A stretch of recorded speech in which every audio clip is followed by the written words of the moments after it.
නෑ ඇත්තටම ඒක ඇවිල්ලා මගේ සම්පූර්ණ ජීවිතේම වෙනස් කරපු සිද්ධියක් ඉතින්. වෙනස් කරා කියන්නේ මම ලයිෆ් එක දිහා බලන විදිය සෑහෙන්න වෙනස් වුණා ඒකෙන්. කලින්ට වඩා. මට ඕක වෙන්න කලින් ඒ කියන්නේ මට මම ජීවත් වෙච්ච විදියක් තියෙනවානේ. එතකොට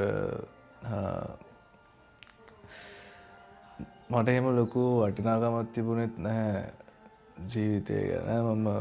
මට හුඟක් නරක පුරුදුත් තිබ්බා ස්මෝක් කරන එක වගේ ඩ්‍රග්ස් පාවිච්චි කරන එක කොන්ස්ටන්ට්ලි කරා.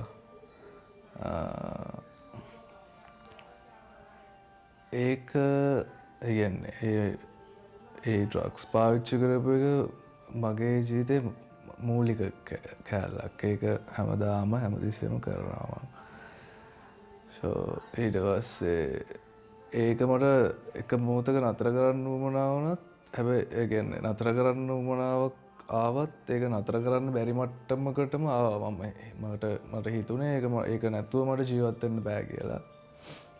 අනිත් එක මට ගොඩක් වොරීස් තිබ්බා ජීවිතය ගැන. මට අරක නෑ මේක නෑ. හුඟක් සෆර් කරා අපි හුඟක් මේ දුප්පත් ෆැමිලි එකකින් එන හින්දා. එතකොට ඒවා ගැන මම සමහරවිට කලකිරිච්ච වෙලාවල් හුඟක් ડિප්‍රෙස් වෙලා ඒවා ගැන කල්පනා කර එහෙම තමයි හිටියේ. පස්සේ එකපාරටම තමයි මේ සිද්ධිය වුණේ. ඒ කියන්නේ මට එහෙම කලින් එහෙම දෙයක් වෙයි කියලා හිතන්නවත් එහෙම දෙයක් තිබුණ නැහැ. මම වෙනදා වගේ වැඩට ගියා විතරයි මට මතක. ඊට පස්සේ මම හොස්පිටල් එකේ හැරෙන එක තමයි මට මතක. එතනින් පස්සේ මට ඒ දවස් ගානෙම සිද්ධ වෙච්ච කිසි දෙයක් මතක නැහැ.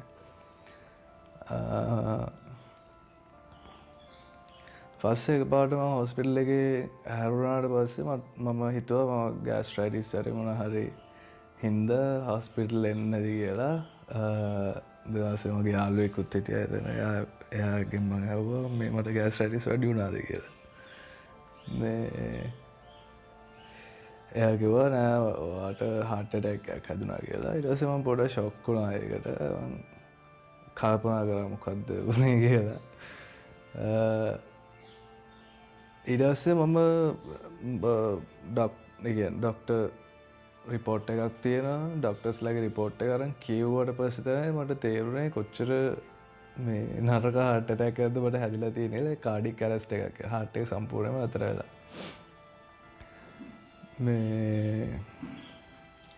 මම ඊට පස්සේ ෂොක් වෙලා හිටියා. හුඟක් වෙලා මොකක්ද උනේ කියලා හිතා ගන්න බැරුව.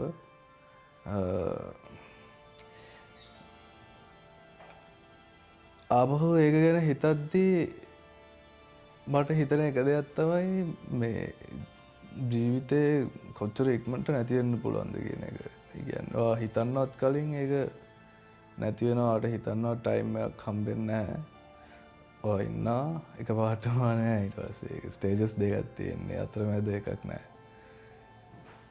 මට ඒ පේන් එක මතකත් නෑ. මගේ හાર્ට් එකේ මට චෙස්ට් එකට ආපු පේන් එක මතකත් නෑ.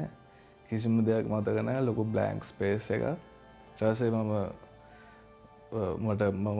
ගොඩක් ස්ට්‍රගල් කරා කියලා කිව්වා. ඩොක්ටර්ස්ලා එක වෙලාවක කියලා තිබ්බා මම නැති වුණා කියලා. එතකොට මට සිහිය ආවම මම කල්පනා කරපු දේ තමයි ආපහු මම back to life. ඒ කියන්නේ මම ආපහු මගේ ජීවිතේට ඇවිල්ලා තියෙනවා. ඒක එන අහම්බයක්. හැබැයි මං ඒ වෙලේ නැති වුණා නම් මම දැනගන්නෙත් නැතුව මං නෑ. ඒක තේරෙනවද?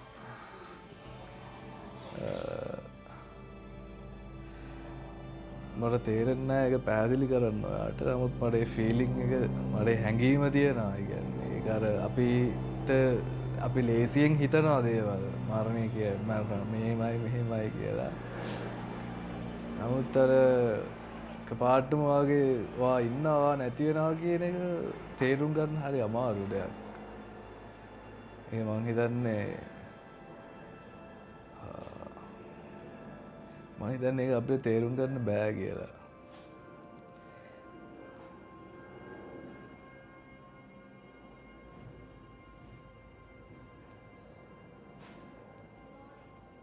මගේ යාළුවෙක්ගේ යාළුවගේ තාත්තා නැති වුණානේ ඊයේ මං ගියා හරිද ගිහිල්ලා ඒ කියන්නේ මට හිතෙනවා එතන හිටපු ඔක්කොටම වඩා මට ඒක ෆීල් වෙනවා කියලා මම ගිහිල්ලා බලාගෙන හිටියා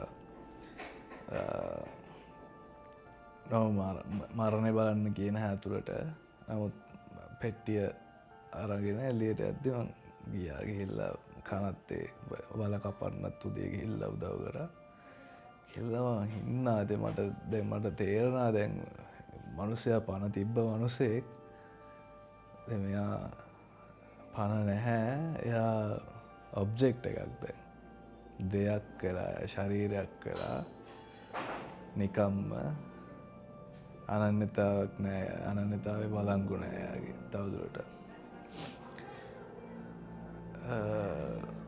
ඉතින් එයා වලකට දාලා අඩි 6ක් විතර 6ක් 7ක් විතර ගැඹුරුයි පස් දාලා වහනවානේ මම ඉමේජින් කරා මාව එහෙම වලකට දාලා පස් දාලා වැහුවොත් මට කොයි වගේ ෆීල් වෙයිද කියලා කියන්නේ තේරෙනවද ඒක හරි හිතාගන්න අමාරු දෙයක් ඉතින් මට දැන් හිතද්දී මම ඇත්තරම හුඟක් ආගමික මනුස්සයෙක් නෙමෙයි ඒකින්ද මං හිතුවේ නැහැ මට ඊළඟ ආත්මයක් හරි එහෙම දෙයක් තියෙනවා කියලා මං හිතුවේ මරණයෙන් පස්සේ ජීවිතේ ඉවරයි කියලා ඊට පස්සේ ඒක මම කියන එක නැහැ තවදුරටත් දැන් මම ඉන්න එක කතා කරන එක මේකනේ මම උරු වෙලා තියෙන ජීවිතේ දේවල් දකින්න පුළුවන් මට දේවල් අහන්න පුළුවන් මට ඒක සම්පූර්ණයෙන්ම නැති වෙනවා වගේ එකක් ඒ කියන්නේ මට තේරෙන්නේ නැහැ ඒක පැහැදිලි කරන්න නමුත්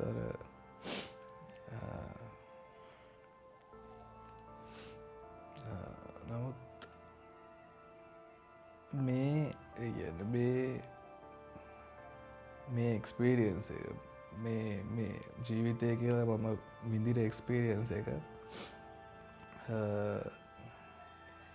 ඒක මට සෑහෙන්න වටිනවා ඒක නැති වෙනවට වඩා නිකම් ඒ කලින්ටත් වඩා හාට් ඇටැක් එකෙන් කලින්ටත් වඩා මට මෙච්චර වටිනාකමක් දැනෙලා නැහැ මගේ ජීවිතේ ගැන දැන් හැබැයි මට ඒක මට කියන්න තේරෙන්නේ නැහැ ලොකු වටිනාකමක් දැනෙනවා මට ජීවිතය ගැන ඉන්ට්‍රස්ටිං දේ තමයි මම සතුටු වෙනවා මට අවුරුදු 27න් හාට් ඇටැක් එකක් හැදිච්ච එක ගැන ටිකක් වයසට ගිහිල්ලා හැදෙන්නේ නැතුව හේතුව මට දැන් ආපහු මට රිකවර් වෙන්න ටයිම් එකකුත් තියෙනවා මගේ ලයිෆ් එක ආපහු රිෆෝම් කරගන්න ටයිම් එකකුත් තියෙනවා මේ ආපහු මට කාලේ තියෙනවා මගේ ජීවිතේ හදාගන්න ඉස්සරහට මොකක් හරි කැරියර් එකක් හරි ටයිම් එක තියෙනවා මට අනිත් එක වයසට ගිහිල්ලා මේක හැදුණා නම් මොකද මම ගියපු විදිහත් එක්කම දිගටම එහෙමනේ යන්නේ ගියා නම් දිගටම ස්මෝක් කරනවා ඩ්‍රග්ස් කරනවා ඔහොමනේ යන්නේ දැන් මට ස්මෝක් කරන්න බෑ ආපහු ඒකට මට නිකන් ඩ්‍රින්ක් එකක් ගද්දි හරි මම නිකන් ඉඳලා හිටලා හරි ස්මෝක් කරන්න බෑ මට නමුත් ඉතින් ඒ ගැන මම වොරි වෙනවා ඒ ගැන මම පසුතැවෙනවා යම්කිසි මට්ටමකට එච්චරම කරන්න ඕනේ නැති එච්චර කරන්න නැතුව ඉන්න තිබ්බා කියලා ඒක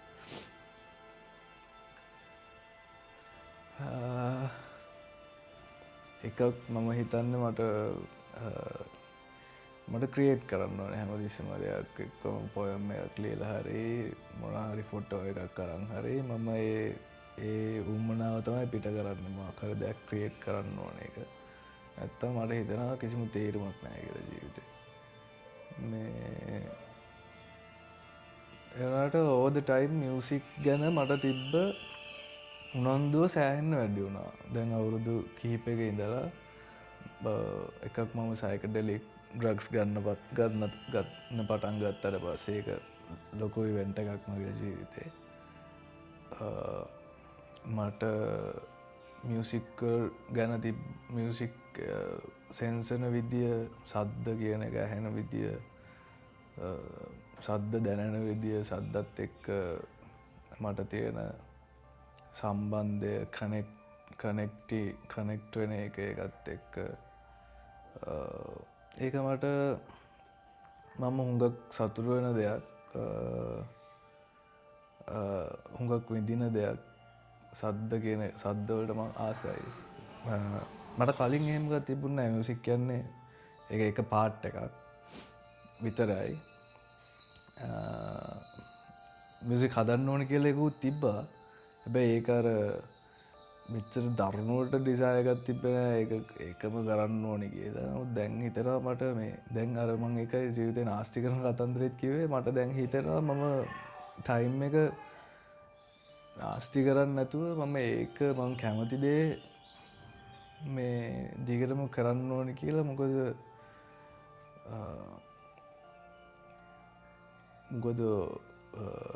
අපිට කියන්න බෑ කොයි වෙලේද අපේ ජීවිතේ නැති වෙන්නේ කියලා. ඒ ඕන වෙලාවක නැති වෙන්න පුළුවන් අඩු ගානේ කියන්නේ මම විඥානවාදියෙක් නොවන හින්දා අඩු ගානේ මං කැමති දේ හරි මං කරලා තියෙනවා. ඒතකොට